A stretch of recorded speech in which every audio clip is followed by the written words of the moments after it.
이 시간 우리에게 주신 하나님의 말씀은 요한복음 5장 1절에서 9절의 말씀입니다. 제가 가진 성경으로 신약 149쪽입니다.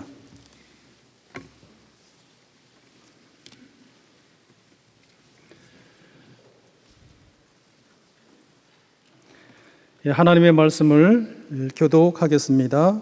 그 후에 유대인의 명절이 되어 예수께서 예루살렘으로 올라가시니라.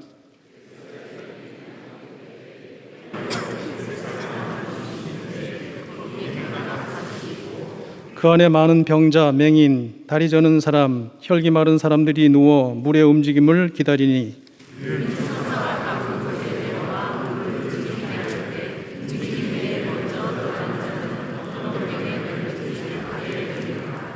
거기 38해 된 병자가 있더라.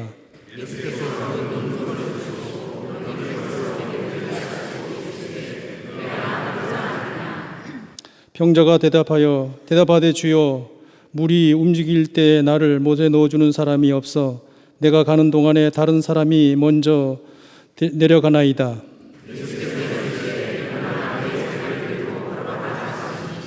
그 사람이 곧 나아서 자리를 들고 걸어가니라. 이날은 안식일이니. 네, 오늘 이렇게 귀한 자리에 초청해 주셔서 또 함께 은혜 나눌 수 있으면 얼마나 감사한지 모르겠습니다. 간절히 바라기는 우리 다음 세대를 위해서 수고하시는 선생님들, 또 부모님들, 또 영적인 후견이 되시는 우리 모든 성도님들 위해 오늘 이 시간 말씀을 통한 은혜가 꼭 있기를 주의 이름으로 축원합니다. 오늘 저는 사람마다 꽃피는 시기가 다르다라는 제목으로 말씀을 전하도록 하겠습니다. 모든 사람들은 마음에 기대를 가지고 살아가고 있죠. 사업을 하시는 분들은 사업이 잘 되기를, 또 편찮으시는 분들은 건강이 회복되기를, 또 자녀를 키우시는 분들은 자녀가 잘 자라기를, 또 교사로 봉사하시는 분들은 또 우리 아이들이 믿음 가운데에서 또 귀하게 자라서 쓰임받기를 다 기대합니다. 저는 간절히 바라기는 여러분의 그 모든 기대를 하나님께서 들으시고 또 채우시는 여러분의 삶이 되시기를 축복합니다. 근데 올해 지금 제 나이가 이제 49살인데요. 한 49년 살다 보니까 한 가지 깨달아 버린 게 있습니다. 그게 뭐냐면 우리 인생이 우리 기대대로 다 되지는 않는다는 것이죠. 기대로 다 되면 좋겠는데 그렇지 않아서 우리 선생님들도 참 낙심하고 좌절할 때가 있지 않습니까? 제가 지금은 이제 5년째 울산에서 담임 목회를 하고 있는데요. 그 전까지는 약 25년 동안 이제 다음 세대, 특히 청소년 사역을 해드렸습니다. 그때 제가 담당했던 한 고등학생이 밤 12시에 저희 집에 찾아온 거예요. 제가 깜짝 놀라가지고 야, 이 시간에 웬일이고 하니까 들어오더니 얘가 목사님 제 앞에서 뭘 꺼냈냐 하면 담배를 꺼내더라고요. 그리고 저한테 담배를 주는 겁니다. 이건 뭐고? 하니까 목사님, 저 담배 끊고 싶어서 왔어요. 알고 보니까 얘가 초등학교 5학년 때부터 담배를 피웠더라고요. 호기심에 시작했다가 지금 5년째 끊지를 못했고 숨어서 피는 이 세월이 너무 이제 힘들어가지고 이제 결심을 한 겁니다. 저를 찾아오기 며칠 전에 수련회 가 있었는데 수련회 때 나름 은혜를 받고 내가 이제 끊어야 되겠다. 근데 혼자는 못 끊는 것을 반복해서 경험했다 보니까 내가 목사님한테 찾아가서 이실직고를 하고 목사님의 안수기도를 받아야 되겠다. 목사님이 내 머리에 손을 얹고 기도해 주시면 담배를 끊을 수 있을 거라는 뭘 가지고 찾아온 겁니까? 기대를 가지고 찾아온 거예요. 제가 이 말을 듣는데 좀 울컥하더라고요. 야, 보통 용기가 아니다. 그래서 제가 안고 기도했습니다. 하나님, 우리 누구 오늘 들고 온 담배가 이 인생의 마지막 담배가 되게 해주십시오. 기도하니까 지도 좀 울컥했는지 아멘 울면서 기도하더라고요. 그리고 보낸 게 1월 7개월이 지나서 8월 달에 여름 수련회 갔습니다. 밤에 기도회를 하고 있는데 제가 아이들을 찾아서 기도해주고 있을 때 누가 제 뒤에 오더니 제 어깨를 툭툭 치는 겁니다. 깜짝 놀라서 쳐다보니까 7개월 전에 그가 서 있더라고요. 누구야? 왜? 하니까 이 애가 또 호주머니에서 담배를 꺼내더니 또 저한테 담배를 주면서 했던 말이 목사님, 담배 끊고 싶어서 왔어요. 기도 한 번만 더 해주세요. 하면서 얘가 오열을 하기 시작하는데요. 담배를 들고 우는데 너무 마음이 아픈 거예요. 아유, 얼마나 속상했을까. 자기도 목사님한테 기도를 받고 나면 내가 담배도 끊고 달라질 거라는 기대가 있었는데 또 기대대로 되지 않고 숨어서 몰래 담배를 피는 자기 스스로를 보면서 얼마나 마음이 무너졌을까. 근데 저는 그 아이의 눈물을 보면서 그런 생각이 드는 것이죠. 이 눈물은 이 아이만의 눈물이 아니겠다. 교사로 봉사하면서 부모로 살아가면서 나의 제자와 학생을 향한 기대가 있었는데, 달라지기를 기대했는데, 성장하기를 기대했는데 그렇지 못한 모습을 보면서 흘리고 있는 우리 부모 세대의 눈물이 아닌가 하는 생각을 하게 되더라고요. 오늘 본문에도 보니까 나의 삶을 향해서 기대가 있었는데 기대대로 되지 않아서 낙심하고 좌절하고 있는 38년 된 병자가 소개되고 있습니다. 몇 년 된 병자라고요? 무려 38년입니다. 이 사람도 처음에는 기대했을 겁니다. 나도 나을 수 있을 거야. 그래서 부축받고 병원도 가보고 의사도 만나보고 약도 먹어봤지만 아무런 변화 없이 기대대로 되지 않은 채 살아온 세월이 38년이었습니다. 그러다 보니까 곁에서 지켜보던 가족들도 자기 스스로도 이제는 끝났다, 모두가 마침표를 찍으려고 할 때, 여러분 오늘 본문에 보니까 누가 이 사람을 찾아가셨습니까? 예수님이셨어요. 예수님께서 찾아가셔서 그의 인생에 손을 내미시고 그를 만나주시자 38년 동안 무기력하게 살아가던 이 사람이 그 자리에서 일어나서 새로운 삶을 살게 된 것이 오늘 본문의 내용 아니겠습니까? 사랑하는 중앙교회 성도 여러분, 교사 여러분, 간절히 바라기는 저는 2000년 전 이 병자를 찾아가시고 만나주신 예수님께서 오늘 여러분을 먼저 만나주시기를 주의 이름으로 축원합니다. 집에 있는 여러분의 자녀들과 학생들을 만나주시기를 주의 이름으로 축원합니다. 주님께서 만나주실 때 아무리 무기력하던 인생이랄지라도 다시 한 번 더 그 인생 가운데 생명의 빛을 발견하고 일어나서 하나님의 나라를, 그 나라를 위해서 귀하게 쓰임받는 삶이 될 줄 믿습니다. 저는 이 예수님과 이 병자의 만남을 보면서 한 가지를 깨닫게 됐는데요, 제가 오늘 설교 제목에 담아 놓았습니다. 우리 화면 보시면서 같이 한번 읽어 주실까요? 시작. 사람마다 꽃피는 시기, 인생이 달라지는 시기가 있는데 그 시기가 다 다르구나. 조금 일찍 꽃피는 사람도 있지만 조금 늦게 꽃피는 사람도 있구나. 늦을지 모르나 포기하지 않으면 언젠가는 하나님께서 그 인생을 꽃피워 나가시는구나. 할렐루야. 이 사람도 마찬가지 아닙니까? 여러분, 지금 현재 우리 한국 사람들의 평균 수명이 몇 살 정도 되냐면 남자가 79세, 여자가 86세라고 합니다. 평균적으로 한 80년 이상은 사는데요, 조선시대 때는 제가 깜짝 놀란 게 서울대 의대 황상희 교수님의 연구 결과를 보니까 조선시대 때 사람들의 평균 수명이 약 35세였답니다. 지금보다 훨씬 짧았어요. 그런데 학자들이 연구에 하면 2000년 전 이스라엘 사람들도 평균 수명이 지금만큼 되지 않았고 약 42세 정도였습니다. 오늘 본문 당시에 이스라엘 사람들은 약 42년을 살았는데, 그런데 그때 이 사람은 아픈 지 몇 년 됐다고요? 38년이 된 거예요. 그의 나이도, 그의 건강도, 그의 희망도 인생의 클라이막스가 아니라 인생의 벼랑 끝이었음을 알 수가 있는 거죠. 더 이상은 가능성이 없었어요. 그런데 그 끝에서 예수님을 만나니까 예수님께서 그 인생을 새롭게 꽃피워 가심을 우리는 볼 수가 있는 것이죠. 사람마다 꽃피는 시기가 다르더라고요. 진짜 꽃도 마찬가지 아닙니까? 여러분 계시는 천안에도, 제가 있는 울산에도 봄이 오면 벚꽃이 핍니다. 봄이 가고 여름이 오면 나팔꽃이 피죠. 선선한 좋은 계절 가을이 오면 코스모스가 들녘을 수놓게 됩니다. 그런데 봄, 여름, 가을은 이 꽃이 피는 그런 계절로서 참 적당 같은데 온 세상이 꽁꽁 얼어붙는 추운 겨울에 무슨 꽃이 필까 싶은데요, 놀랍게도 봄도 여름도 가을도 아닌 겨울을 기다렸다가 꽃을 피우는 동백이 있더라고요. 모두가 플라워, 꽃이지만 꽃피는 시기가 다른 것처럼 우리 인생도 꽃피는 시기가 다 다르더라고요. 저도 아이들을 만나보니까 아이들이 철이 드는 것도, 게임을 줄이거나 끊는 것도, 공부를 시작하는 것도, 인간관계를 맺는 것도, 은혜를 받는 것도, 쓰임 받는 것도 각자 꼽히는 시기가 다 다르더라고요. 예를 들면 이런 화면을 보시면요, 왼쪽 앞에 있는 거는 저고, 그 옆에 있는 아이들은 제가 용인에서 이제 사역을 할 때 고등부 제 아들입니다. 근데 이날이 무슨 날이었냐면, 여러분 사진을 보니까 어디서 찍은 사진 같습니까? 맞아요, 차 안이죠.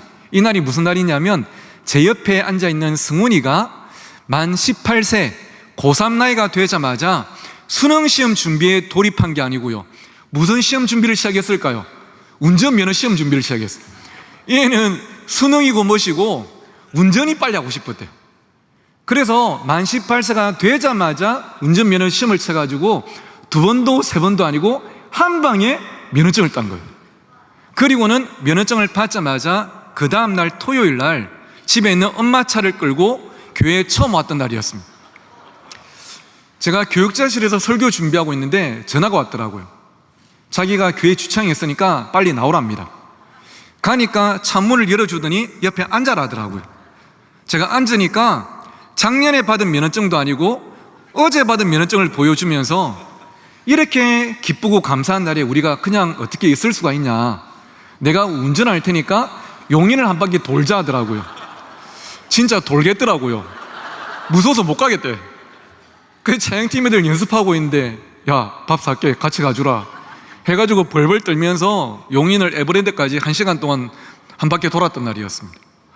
깜짝 놀란 게, 만 18세라는 어린 나이에 한 번 만에 면허증을 따는 사람도 있다 없다? 있더라고요.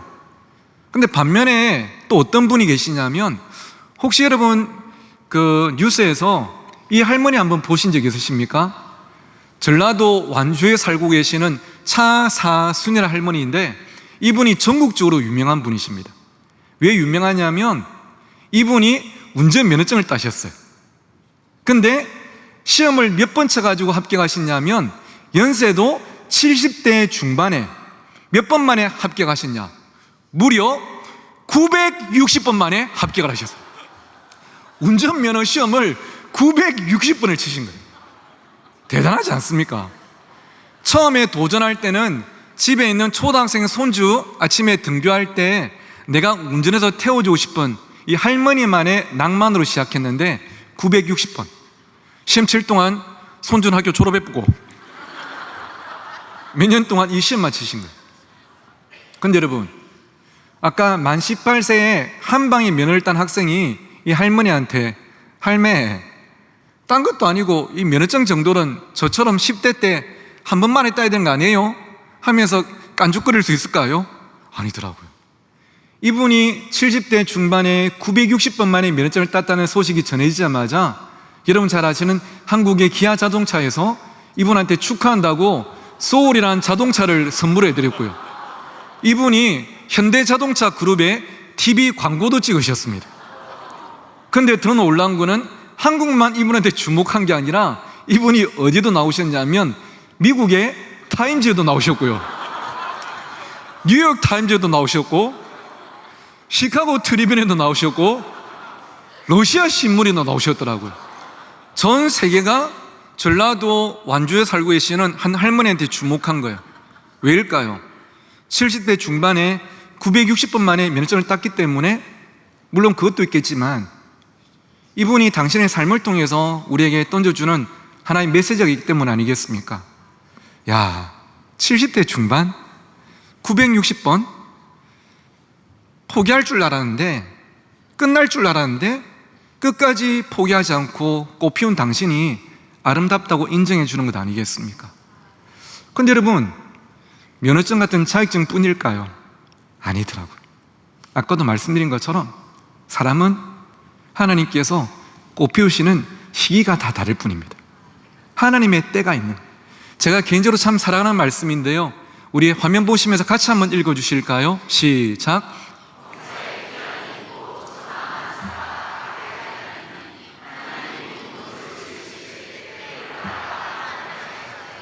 아멘. 범사에 기한이 있고 천하만사가 다 뭐가 있다고요? 때가 있답니다. 하나님께서 모든 것을 지으시되 때를 따라 아름답게 꽃피워 나가신대요. 여러분이 담당하고 있는 우리 어린이들, 청소년들, 청년들, 여러분의 가정에 있는 자녀들, 하나님께서 그들의 인생을 꽃피워 나가시는 하나님의 때가 있는 줄 믿습니다. 물론 여러분이 기대하는 때와 하나님의 때 사이에는 어느 정도 간격이 존재할 수 있겠죠.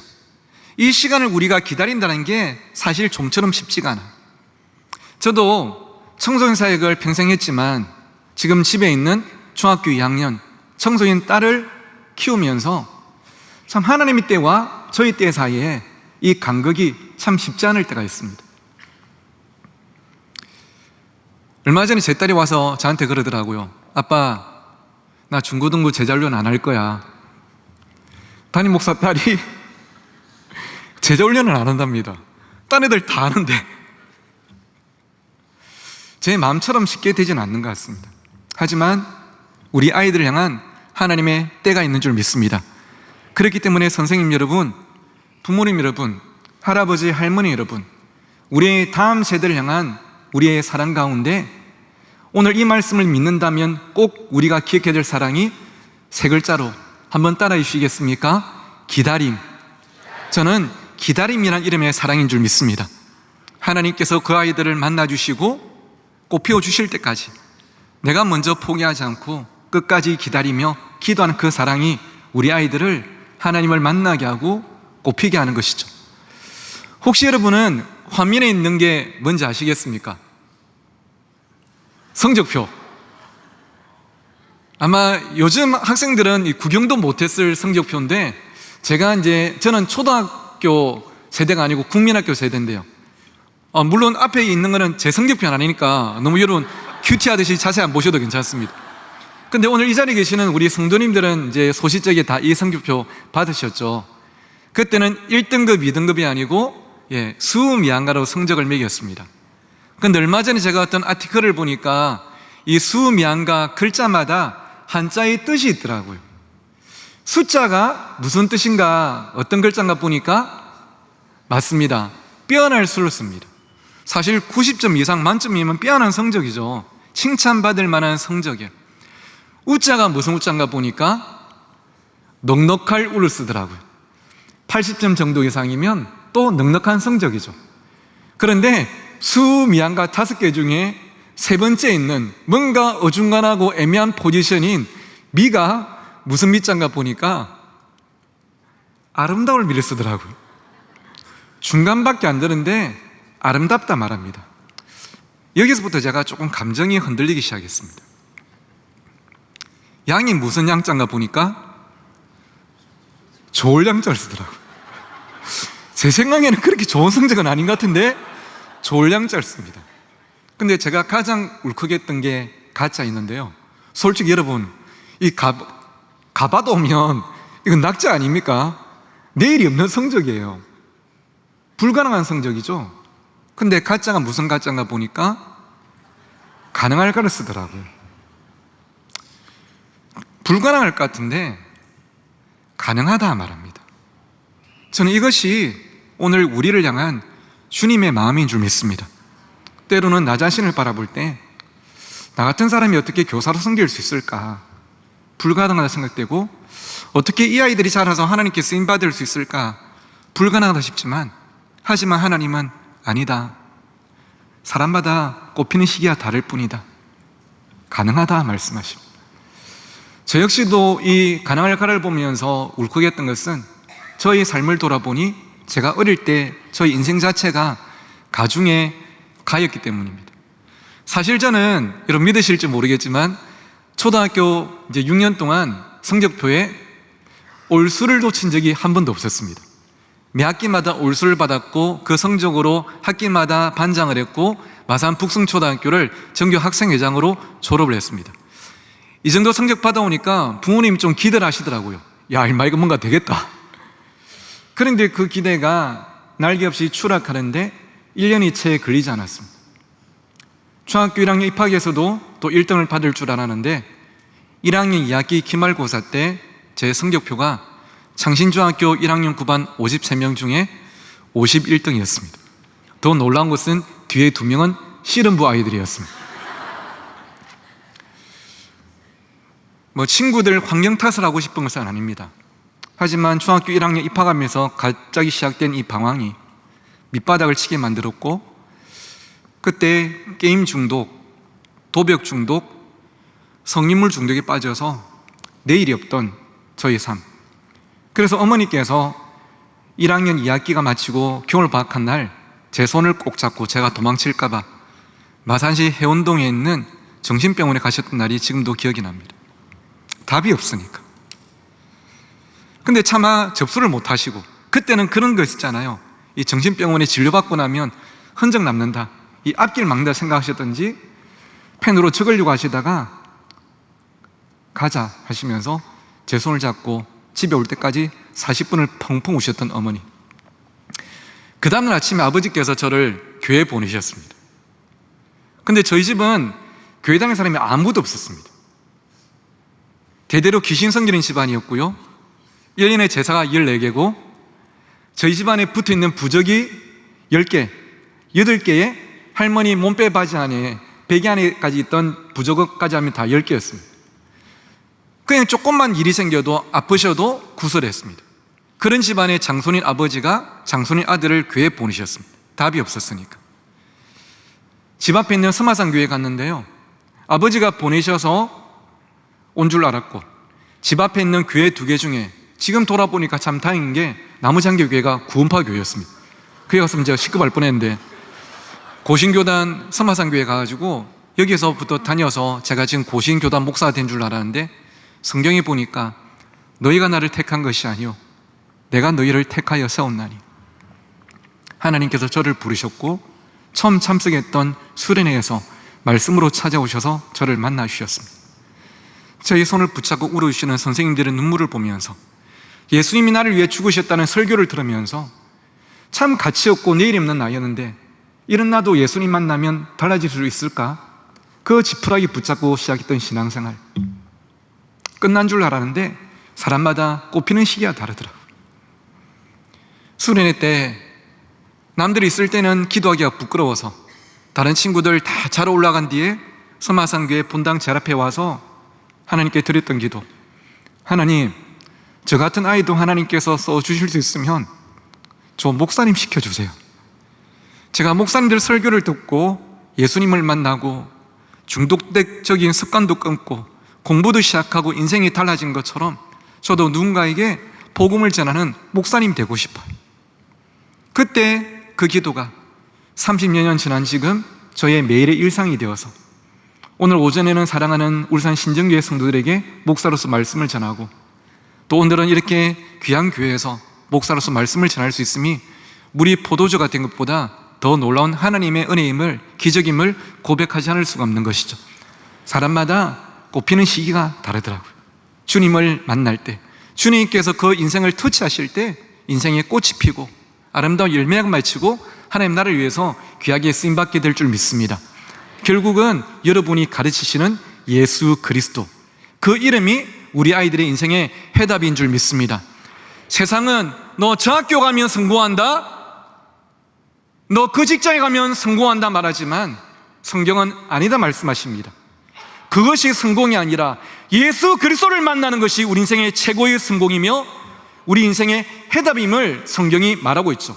오늘 이 병자도 베데스다 연못에 가면 내가 나을 거야, 달라질까 생각했지만 그 베데스다 연못은 그에게 신기루였고 절대 해답이 될 수가 없었습니다. 대신 베데스다 연못가에 누워있는 그에게 찾아오신 예수 그리스도가, 여러분이 전하시는 그 예수 그리스도가 그 인생의 해답이었고 오늘 우리 인생의 해답인 줄 믿습니다. 때로는 답이 없어 보여도 이제 더 이상은 나에게 이 아이를 붙잡고 기도할 수 있는 힘이 없어서 놓고 싶어도 주님께서 그 아이를 포기하지 않으셨는데 우리가 먼저 포기하지 않고 끝까지 기도하며 기다릴 때 반드시 하나님께서 여러분의 제 아들과 자녀들을 만나 주실 줄 믿습니다. 제 제자 한 명을 소개하면서 말씀을 맺겠습니다. 화면에 있는 아이는 장하영이라는 그 제 제자인데요, 물론 왼쪽이 하영입니다. 근데 이 하영이가 제가 담당하던 고등부에 올라왔을 때 저한테 찾아와서 이렇게 부탁을 했습니다. 목사님, 제가 다음 주에 이제 부산 금성고등학교에 입학하는데요.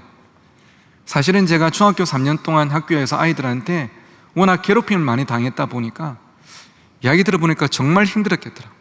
매일 두드리 맞고 돈 뺏기고 심부름하고 그렇게 3년을 보내다 보니까 고등학교에 또 입학을 하고 학교를 다닌다는 게 저에게는 너무나 큰 두려움이에요. 하지만 목사님께서 바쁘시더라도 하루만 시간 내셔서 제가 다닐 학교에 찾아와서 저 학교 생활 잘하게 해달라고 기도 한번 해주시면 제가 그 기도로 용기를 내서 학교 생활 시작해 보려고 하는데 목사님 기도 한번 해주세요, 그런 겁니다. 하영아, 네가 학교 생활 잘할 수 있으면 목사님이 한 번이 아니고 10번도 100번도 더 차야할 수 있다. 우리 입학 시간 그 다음날 밤 9시 야간 철학수 마칠 때 만나가지고 같이 기도도 하고 같이 맛있는 것도 먹고 드라이브도 하면서 같이 좋은 추억 만들자고. 그리고 입학 시간 그 다음날 학교 앞에서 만나서 애들 다 집에 가고 난 뒤에 교문 앞에서 앉고 기도를 했습니다. 하나님, 우리 하영이 고등학교 3년 동안은 좋은 친구들, 좋은 선생님들 만나게 해주시고 신앙과 인격과 실력을 잘 거쳐서 하나님께 쓰임받는 사람 꼭 되게 해주십시오. 그리고 부산에 가면 그 태종대라고 있습니다. 가서 또 바다 드라이브도 하고 또 앞에 있는 이 사진의 분식집에서 함께 간식도 먹고 제가 집에 태워주고 있었는데요. 집 가까이 왔을 때 옆에 앉아있던 하영이가 목사님, 저 부탁 한 개만 더 해도 괜찮아요, 그런 겁니다. 괜찮다고 편하게 이야기하러 하니까 목사님, 제가 오늘부터 목사님을요 아빠라고 불러도 괜찮아요, 그런 겁니다. 야, 임마 괜찮지. 뭐 그 어렵다고 고민하고 말하냐. 언제든지 아빠라고 불러라고. 야, 하영아, 말 나온 김에 미루지 말고 오늘부터 아빠 트자. 아빠 해봐. 하니까 얼굴이 벌개져가지고 다음부터 할게요. 오늘부터 하자. 해봐. 하니까 아빠 하는데, 사실 제가 그때 이제 결혼을 했지만 아직 이제 그 자녀가 없을 때였습니다. 아내가 한 2년 동안 임신이 안 되다가 어렵게 임신이 됐는데 또 유산이 돼버리고 좀 그런 이제 시기라 가지고 이 고등부 학생 하영이가 저를 아빠라고 부르는 이 첫 번째 존재가 된 거죠. 딴 건 몰라도 학생이 목사한테 아빠라고 부르고 싶다는 거는 마음이 열렸고 친하게 지내고 싶다는 뜻 아니겠습니까? 그것만 해도 얼마나 큰 선물이에요. 하영아, 네가 아빠라고 하니까 참 내 마음에 봄이 온 것 같다. 야.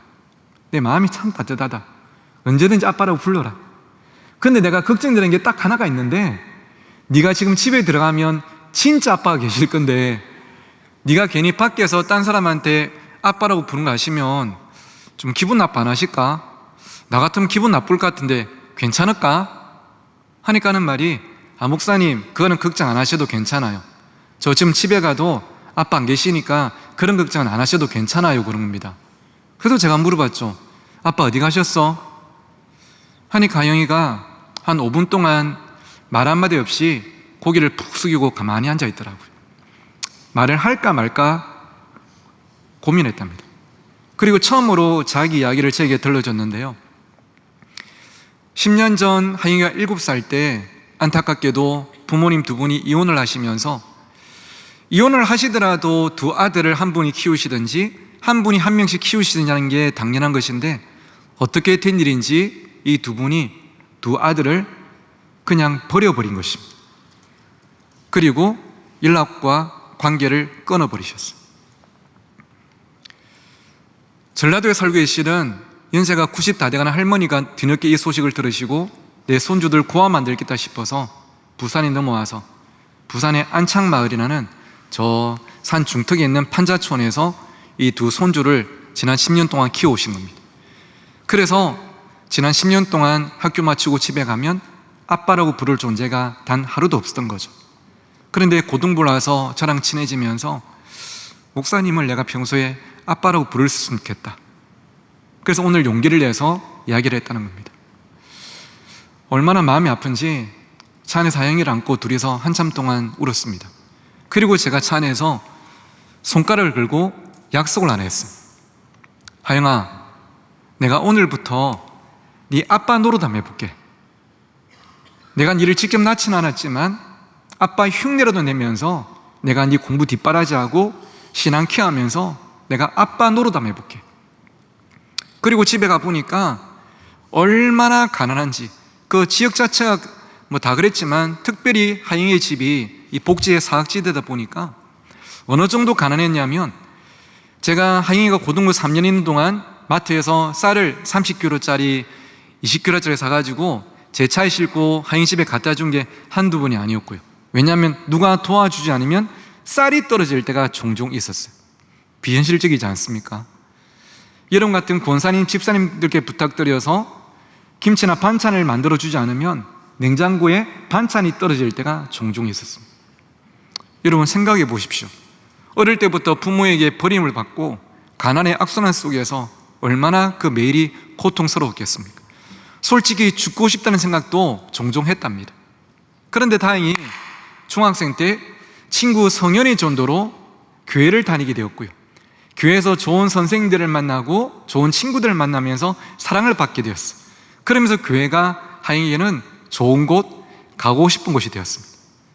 그리고 교회를 다니다가 참석했던 수련회에서 말씀으로 찾아오신 예수 그리스도를 만나고 그분을 삶의 주인으로 모시고 하나님을 뭐라 부르는 믿음이 생겼을까요?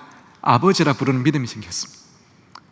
내 육신의 아버지는 나를 버리셨는데 하나님 아버지는 나를 버리지 않으시고 오히려 나와 영원히 함께 하시는구나. 내가 그분께 기도하면 내 기도를 들으시고 응답해 주시는구나. 이 믿음으로 10대 시절을 버티고 견디기 시작한 것.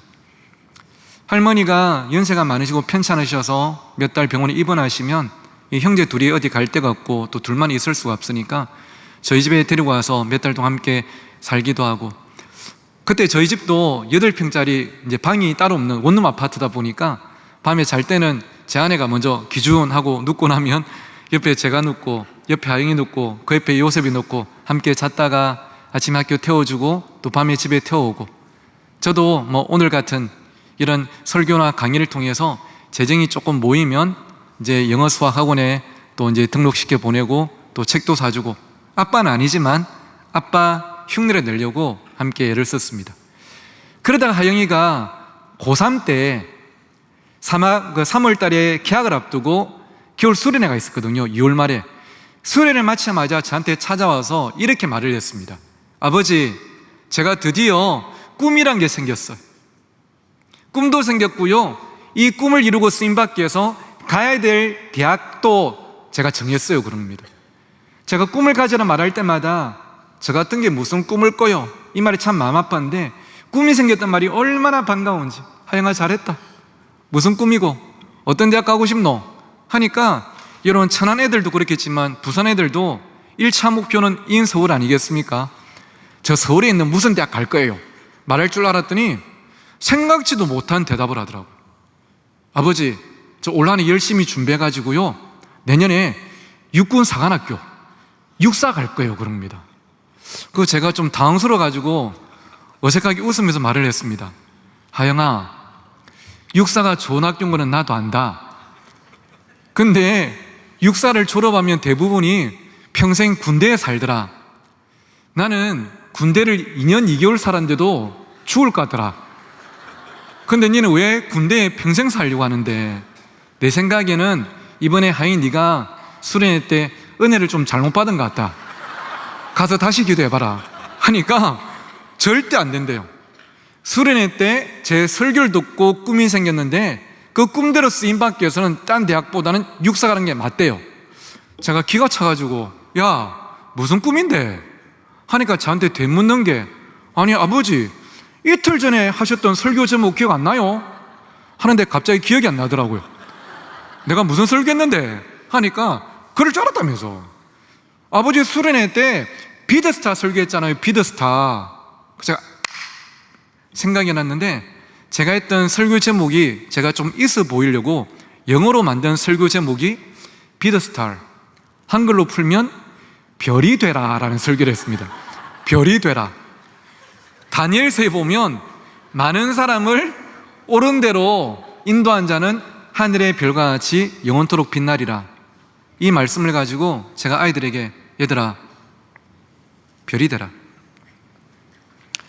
나 혼자 잘 먹고 잘 살다가 좋은 차 타고 좋은 옷 입고 좋은 집에 살고 그러다가 또 남들보다 조금 더 좋은 관에 파묻혀서 끝나버리는 그 인생 살지 말자. 하늘의 별처럼 그 빛으로 사람들의 길을 비춰주고 그 길을 따라 걸어가면 예수 그리스도를 만나게 하는 삶, 너희들의 삶이 누군가에게 복음이 되는 삶, 그런 삶 한번 살아보지 않겠냐고. 다 같이 따라해. 비더스타! 하니까 애들이 비더스타! 막 했었는데 그 설교를 듣고 자기가 꿈이 생겼대요. 하는 말이 아까 여러분 웃으시는 거 보니까 지금 예상하시고 계신 것 같은데, 아버지, 저는 꼭 내년에 육사 가가지고요 이마에 별이 될 거예요. 저는 계급을 별을 달고야 말 거예요. 근데 계급만 별이 아니라 그 설교 말씀처럼 별과 같은 삶을 꼭 살아보고 싶어졌어요. 언젠가 제 앞에 많은 젊은이들이 모이고 그 앞에서 제 삶을 말할 기회가 주어졌을 때 제 삶을 다 내보여주면서 나를 봐라. 나는 어릴 때부터 부모님에게 버림도 받았고 돈도 없었지만 예수 그리스도가 내 삶에 함께 하셔서 나는 포기하지 않고 여기까지 올 수가 있었다고. 너희들도 그분 꼭 만나라고 저는 이야기해주는 그런 삶을 살고 싶어요. 그리고 1년 동안 하영이가 참 열심히 공부도 하고 신앙생활도 참 열심히 했습니다. 그리고 그 다음 해에 감사하게도 하영이가 육군사관학교에 입학을 했습니다. 그래서 저한테 이제 처음 보내온 사진 준비한 건데요, 육사를 졸업하고 나서 아시다시피 육사 졸업한다고 바로 별 다는 거 아니지 않습니까? 강원도 철원에서 소위 계급장을 달고 이제 군생활을 시작한 하영이가 20대 후반 청년일 때 하루는 전화가 왔습니다.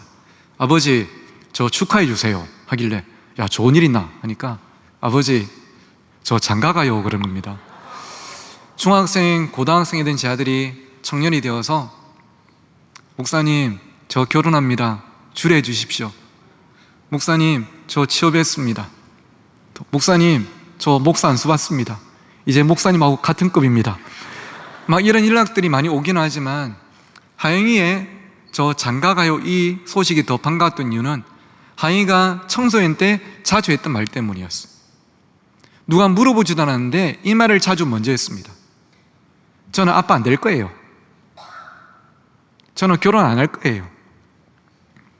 그 가정에 대한 상처가 그 말을 습관적으로 하게 한 게 참 마음 아팠는데, 아버지, 저 장가가요 이 말이 얼마나 반갑고 고마운지, 아, 우리 하영이가 은혜로 이 상처를 넘어서고 있구나. 아버지, 저 몇월 며칠 날 어디서 결혼식 하니까 축의금 두두하게 들고 꼭 오셔야 돼요. 안 오시면 우리 한동안 못 볼 줄 몰라요. 그러길래 제가 니 어디 가나 하니까 진짜 어디 간다 하더라고. 같이 전하는 소식이 우리나라 전 군에서 그 모범 장교 한 명을 선발해가지고 미국 국방부로 연수를 보내는 프로그램인데 여기 한 명으로 선발이 된 거예요. 그만큼 이제 군생활을 열심히 한 거죠. 꿈이 있으니까 삶의 태도가 참 다르더라고요. 여기에 선발돼가지고 결혼식하고 미국 가게 되는데, 미국 가 있는 동안 당연히 우리가 서로 못 볼 거고 마치고 한국에 돌아오더라도 지 말로 지가 예전보다 더 바빠져서 저를 만나줄 시간이 없을 거라고 결혼식에 와서 보고 하라더라고. 알겠다 임마이씨. 가서 결혼 축하해주고 얼마 뒤에 이제 하영이가 미국에서 이제 이 사진을 보내왔는데요, 아마 세계 각국에서 또 온 장교들과 찍은 사진이 아닌가 싶습니다. 보시다시피 이제 오른쪽 세 번째에 서 있는 체구는 가장 작지만 하지만 그 가슴 속에 복음의 능력은 얼마나 크고 놀라운지. 하영이 역시도 한 명의 38년 병자 아니었습니까? 무기력한 삶, 내일이 없는 삶이었지만 그의 인생 한복판에 찾아오신 예수 그리스도를 만나니까 꿈꿀 수 없는 아이가 꿈을 꾸게 되고, 내일이 없던 아이가 내일을 기대하게 되고, 그리고 하나님 나를 위해서 귀하게 쓰임받게 되는 것이 바로 오늘 우리를 향한 복음의 능력인 줄 믿습니다. 저는 간절히 바라기는 우리 천안중앙교회에서 자라고 있는 어린이들, 청소년들, 청년들이 믿음 안에서 여러분의 사랑 안에 잘 자라서 각자 살아갈 분야는 다르겠지만 각자의 분야에서 하늘의 별과 같이 복음의 빛을 드러내고 귀하게 쓰임받는 여러분 모두의 제 아들, 자녀들 되기를 주의 이름으로 축원합니다. 사람마다 꽃피는 시기가 다를 뿐입니다. 끝까지 절대 포기하지 마시고, 교사로 살아가는 여러분 자신을 포기하지 마시고, 여러분을 아끼신 어린 영혼들을 포기하지 마시고, 함께 사랑함으로 하나님 나라를 이 천한 땅 가운데 이루어가는 여러분 모두의 삶이 되시기를 주의 이름으로 간절히 축복합니다.